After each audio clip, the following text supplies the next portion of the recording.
Лейлек районунун Арка өрөөнү Кыргызстандын эң алыс аймагы. Тажикстандын чегарасына жакын жайгашкан жерге жаз эрте келип, талаа иштери башталат.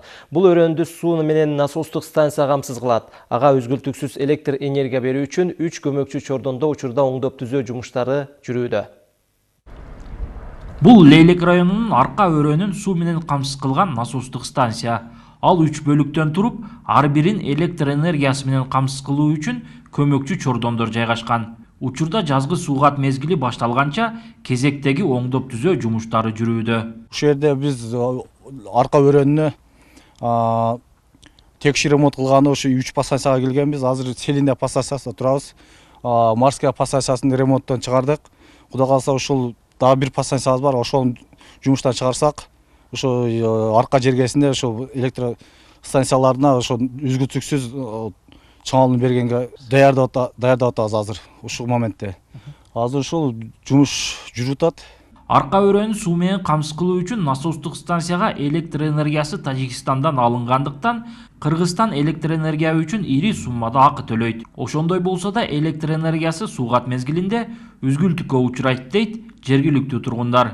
Күзгө жакындаганда тажик насос өчкөндө бир аз бизди кыйнап атат да. Ол өссө бизге ток бир келип бир кебей, өздөрүнүкү жүрсө нормально келет. Өздөрүнүкү жүрбөгөн убакта ток ойнойт да.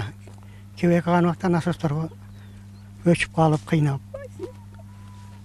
Ушер болот да насостор. Лейлек районунун Арка өрөөнүндөгү насостук станцияларды жана жергиликтүү элди көз карандысыз электр энергиясы менен камсыз кылуу үчүн жакында Баткен районунан Арка өрөөнүнө жогорку чыңалуудагы электр чубалгылары тартылып, көмөкчү чордон курулат. Коңшу өлкөдөн электр энергиясынан независимый кылыш үчүн ошондой максатта азыр чоң долбоор турат алдыда. Ошол жерге жаңы подстанция, Разаков подстанциясы курулат. И ошол Арка массивиндеги подстанция жана Тажикстан алып аткан. Ал жер реконструкция болот дагы.